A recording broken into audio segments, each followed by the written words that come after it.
acaban de referir los señores procuradores delegados, esta audiencia se enmarca dentro de las funciones preventivas de la Procuraduría. Históricamente, a la Procuraduría se le ha identificado exclusivamente con su función disciplinaria, y cuando se habla de Procuraduría siempre se le identifica con esa función, que es importante, pero yo me atrevo a decir que no es la más importante. La función más importante es esta, la preventiva, porque permite articular los diversos autoridades públicas, pero igualmente le permite participar en la elaboración de las políticas públicas y evaluar las políticas públicas en la medida que ellos afectan los derechos de los ciudadanos, afectan el patrimonio público, afectan el interés general, y precisamente la Procuraduría está instituida para ello.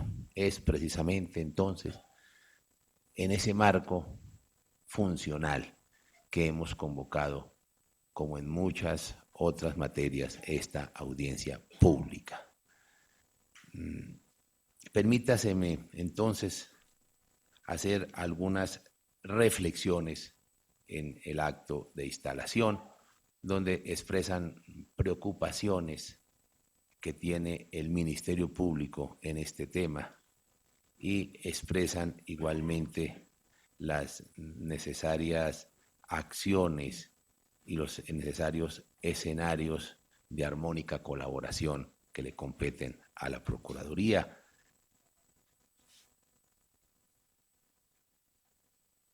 La Procuraduría convocó esta mesa con el objeto de obtener respuestas sobre las situaciones críticas identificadas por el Ministerio Público, identificadas a lo largo de varios meses y de varios años en los cuales nos hemos reunido, ustedes son conscientes y testigos, con todas las personas, con todos los actores del sistema de salud, que afectan al sistema general de la seguridad social. Quiero aprovechar para efectuar algunas reflexiones sobre el equilibrio del sector y en el desarrollo de este evento, conocer en profundidad la llamada crisis del sector salud que estamos enfrentando. Para empezar, es necesario resolver una pregunta muy en boga y casi que evidente. ¿Es verdad, sí o no, que hay una crisis en el sector salud en Colombia?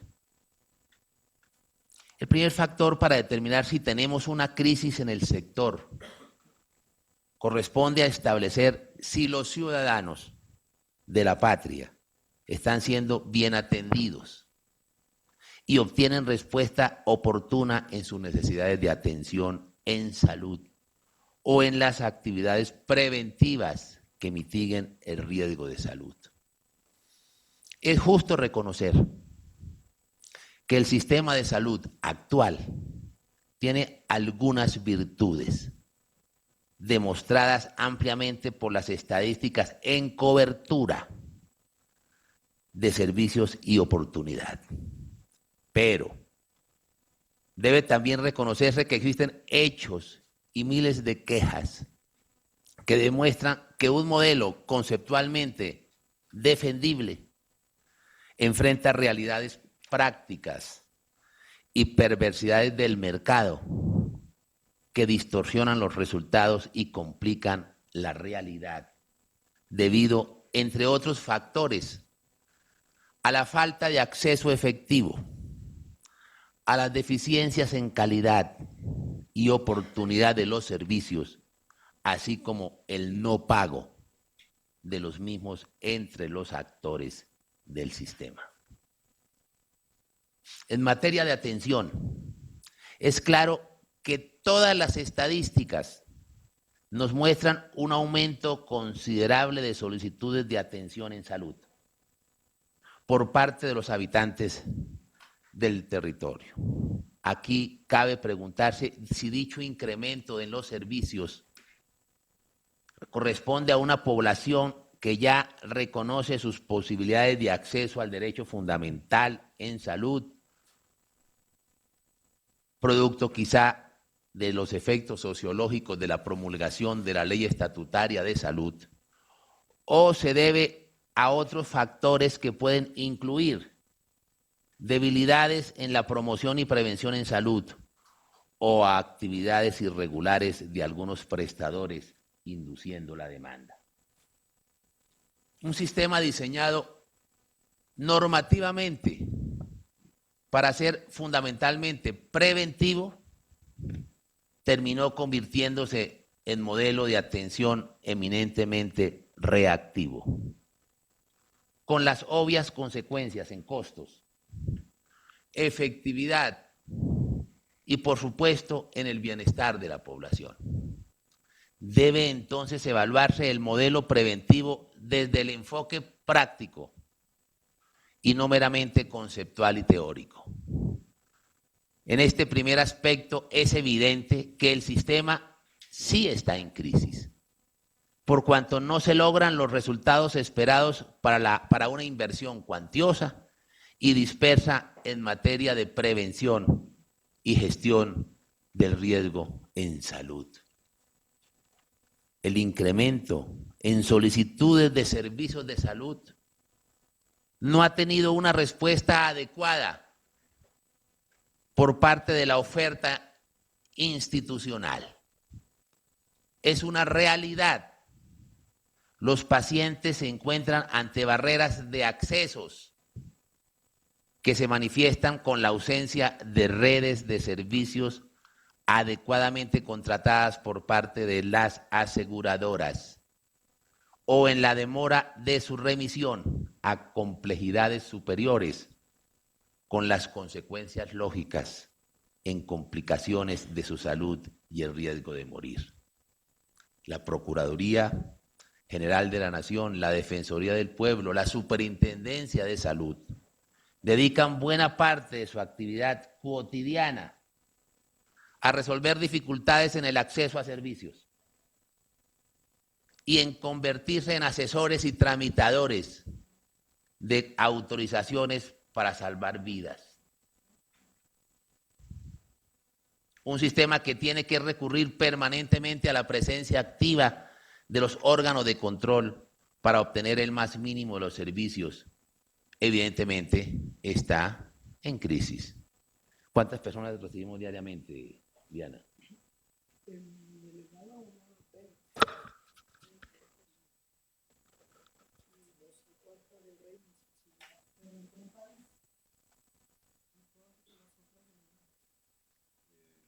Ahora en lo que va del año van 118.000 solicitudes tramitadas por la Procuraduría en todo el país. Una cosa en la Procuraduría, la Defensoría, la Superintendencia. Doctor Norman, ¿cuántas? Aproximadamente.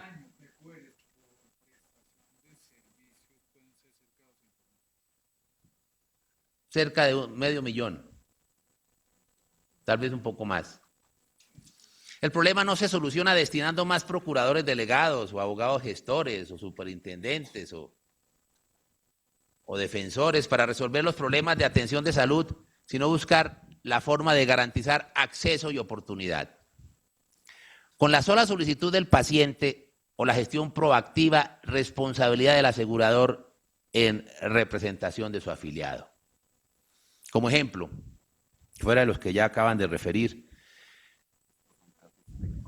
y un factor o indicador adicional para evidenciar la crisis, basta saber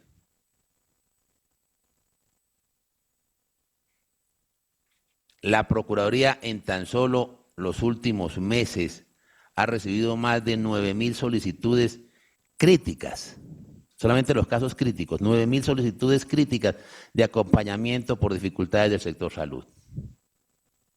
Eso es escandaloso. De otra parte, la Defensoría del Pueblo reportó un número creciente de tutelas que ya congestiona el sector judicial. en cifras que rodean los 118.000 fallos para el año 2014, que representan el 23% del total de las tutelas interpuestas por los colombianos. Si esto no evidencia una crisis sostenida y permanente en el sector, me queda preguntar qué falta. Y faltan, desde luego, como ustedes saben, más. Veamos, pasemos al tema complementario, a la salud del paciente, pero fundamental para la operación del sistema, como es el equilibrio financiero del mismo. En esta materia, el sistema arrastra un desequilibrio en las fuentes como en la oportunidad de pago de varias décadas, que han convertido a los operadores del sistema en verdaderos gimnastas financieros. Como también dichas dificultades incentivan conductas perversas que pasan por elevar costos hasta lo imprudente, hasta aumentar la frecuencia de los servicios para compensar los gastos financieros adicionales, que implica la dificultad en la recuperación de la cartera. Estas prácticas vienen a adicionar factores de conflictos y desconfianza que hoy llevan a una evidente crisis de credibilidad contable y económica entre todos los actores del sistema. Las cifras sobre las cuales el Estado tiene capacidad de análisis nos muestran un panorama desolador y preocupante.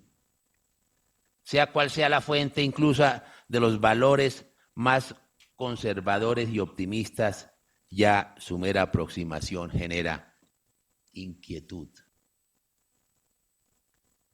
En valores reportados oficialmente al Ministerio de Salud, según el Sistema de Información Hospitalario, a los hospitales públicos del país les adeudan un total de 5.7 billones y según la Asociación Colombiana de Hospitales y Clínicas, que representan 140 instituciones, hoy la deuda asciende a la suma de 5.8 billones.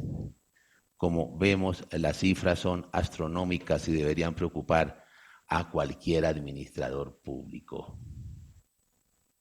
Ahora hablábamos con el ministro que con 20 kilómetros de una 4G se solucionaría gran parte del sistema financiero. ¿Para qué nos sirven los puentes y las carreteras si los colombianos no van a poder transitar por ellas porque se van a morir? Pero, ¿será verdad esa deuda? La pregunta. En esa materia, el Ministerio de Salud y la superintendencia respectiva emprendieron hace varios años ya, con la activa participación de la Procuraduría General, una estrategia para implementar la denominada Circular 30, que pretende descubrir dónde está la plata, dónde está la verdad y a cuánto asciende el valor distraído en el sistema y la verdadera cuantía de la deuda. Sin embargo, algunos actores intencionalmente, otros por desorden administrativo, no están reportando suficientemente los datos en el sistema diseñado para soportar la estrategia de la circular única. Si se logra la plena implementación de esta circular, seguramente podremos saber cuál es la verdadera deuda en el sistema de salud. Aquí, como primer llamado, invito a los responsables a comprender la importancia del reporte de las deudas en respectivo sistema y la plena coherencia entre los que se dice que se debe y lo que documentalmente y sistemáticamente se puede demostrar. De otra parte, las entidades territoriales tienen que asumir sus responsabilidades en el pago de las deudas por cofinanciación del régimen subsidiado.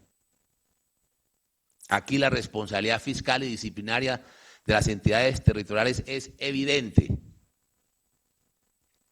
Con corte a mayo de 2015, el Ministerio de Salud reportó que las alcaldías consolidan un total no pagado entre los años 2011 y 2014 de 197.480 millones de pesos. Ya he dispuesto las investigaciones disciplinarias respectivas contra los administradores territoriales que no están honrando sus compromisos. Pero adicionalmente las entidades territoriales adeudan por no POS y por otros conceptos cerca de 400.000 millones de pesos al sistema. Esta cifra adeudada por las entidades territoriales, por cofinanciación del régimen subsidiado, no es la única causa de la crisis financiera, pues representa un valor importante, pero tan solo representa el 6.18% del total que debieron girar a tiempo. Las entidades territoriales del Valle del Cauca, Atlántico y Chocó representan la tercera parte del total de la deuda de las entidades territoriales. Y los departamentos de Chocó, Bichada, Putumayo, Sucre y Guaviare son las que mayores cuentas por pagar tienen pendientes. Pero superado ya y establecido claramente el valor total de las deudas de las entidades territoriales, las cifras de otros deudores a los hospitales públicos y privados son preocupantes y requieren medidas más agresivas y atrevidas por parte del gobierno nacional. Hoy, el panorama financiero en contra con los hospitales públicos y privados del país se agrava aún más.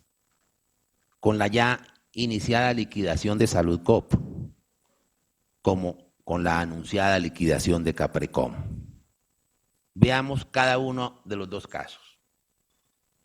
En el caso Saludcop,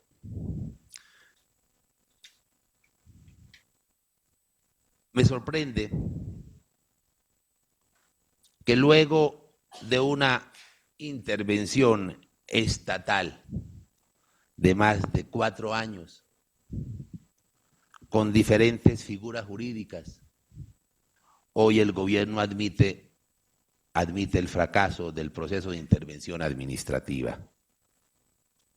No sobra decir, para administrar un negocio protegido jurídicamente, donde su flujo de caja, por el concepto UPC, hoy pasa por la atractiva cifra de 320.000 millones mes. Algo pasó en ese proceso de intervención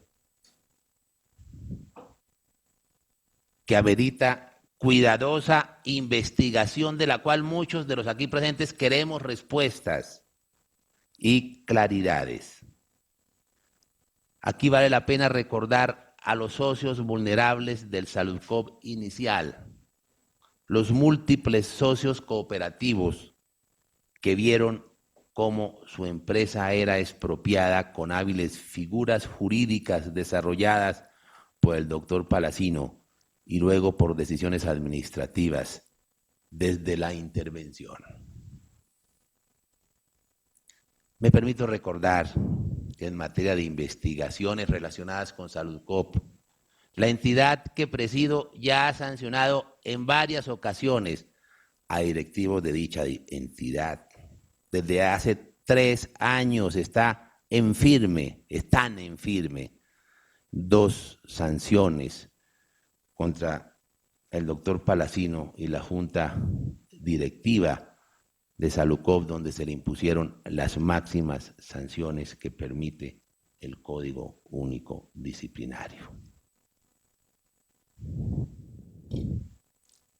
La figura que el gobierno adoptó para sustituir al asegurador en liquidación también genera preocupaciones, inquietudes.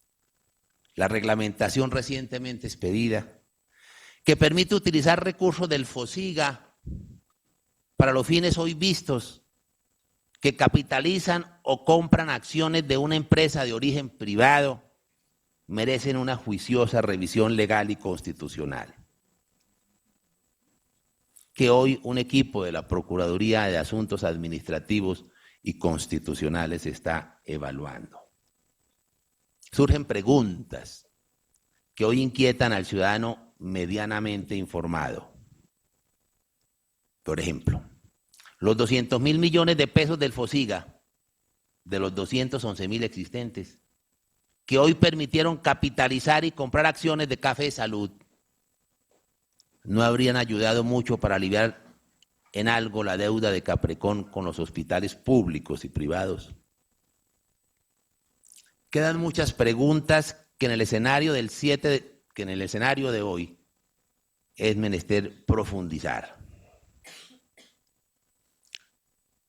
Anticipo una pregunta elemental. Café Salud hoy adeuda a los hospitales públicos la suma de 148.000 millones de pesos. Eso quiere decir que la capitalización de 200.000 millones recién transferida desde el gobierno se sacrificará en el pago de estas deudas y las deudas de Saludcop, que solo con el sector público ascienden a la suma de 228.000 millones, quedarán esperando el proceso liquidatorio para su pago. La pregunta es, ¿cuándo se esperan pagos para estos acreedores públicos de Saludcop? Sin descuidar, por supuesto, las deudas pendientes con los hospitales y clínicas privadas. En el caso de Caprecon, entidad que hoy figura como el mayor deudor del sistema, junto con la nueva EPS, el panorama para los prestadores no podría ser peor. Caprecon hoy ya agotó el presupuesto del año y debe a los hospitales públicos la suma de 857.000 millones. Y se cree en los hospitales privados la deuda asciende a una cifra superior. No solamente con 20 kilómetros, doctor Gaviria, de una 4G, ahí sí son como con 200 kilómetros de una 4G. Después de depurar las deudas, la suma de 857.000 millones y se cree que los hospitales privados la deuda asciende a una cifra superior, dejando un total de deudas para la red hospitalaria que llega a 2,5 billones de pesos, según datos de la Circular 30. Hoy la Procuraduría y otros entes de investigación adelantan indagaciones que pretenden descubrir la verdad de lo ocurrido en dicha entidad a través de los años.